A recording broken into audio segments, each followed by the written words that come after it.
3 वर्षांच्या प्रशासकीय राजवटीनंतर सोलापूर महापालिका सार्वत्रिक निवडणुकीची घोषणा सोमवारी करण्यात आली आहे। 3 वर्ष 9 महिन्यांच्या प्रशासकीय राजवटीनंतर सोलापूर महापालिका सार्वत्रिक निवडणुकीची घोषणा झाली आहे। 15 जानेवारी 2026 रोजी मतदान तर 16 जानेवारीला मतमोजणी होणार आहे। राज्य निवडणूक आयोगाने कार्यक्रम जाहीर केल्यानंतर दुपारी 4 वाजल्यापासून आदर्श आचारसंहिता लागू झाली आहे।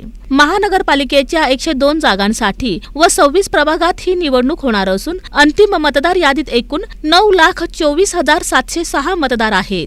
यामध्ये 4,57,099 पुरुष, 4,67,471 महिला व 136 इतर मतदारांचा समावेश आहे। अंदाजे 1,088 मतदान केंद्रे असतील। प्रत्येक उमेदवारासाठी खर्च मर्यादा 9 लाख रुपये असणार आहे। अर्ज भरणे 23 ते 30 डिसेंबर, छाननी 31 डिसेंबर, अर्ज माघार 2 जानेवारी, चिन्ह वाटप व अंतिम उमेदवार यादी 3 जानेवारीला जाहीर होईल। मतदानासाठी ईव्हीएम वापरण्यात येणार असून व्हीव्हीपॅट नसणार आहेत। आदर्श आचारसंहितेचे पालन करण्याचे आवाहन आयुक्त डॉक्टर सचिन ओंबासे यांनी पत्रकार परिषदेमध्ये केले आहे। राज्य निवडणूक आयोग महाराष्ट्र राज्य यांनी घोषित केल्यानुसार सोलापूर महानगरपालिकेचा निवडणुकीचा कार्यक्रम जाहीर झालेला आहे आणि आपल्याकडं सोलापूर महानगरपालिकेमध्ये जवळजवळ 102 जागांसाठी आणि एकूण 24 वार्ड आहेत।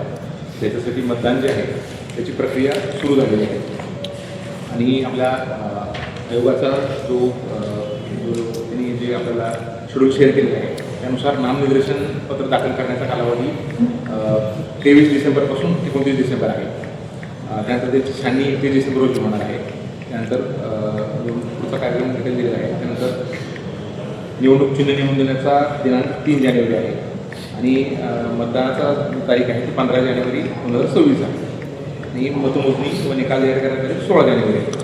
तर यानुसार तात्काळ 4 वाजल्यापासून आचारसंहितेचा इम्प्लिमेंटेशन सुरू झालेलं आहे। आता आमचे जे HOD आणि आमचे जे विभागीय अधिकारी आहेत त्यांची बैठक घेतली।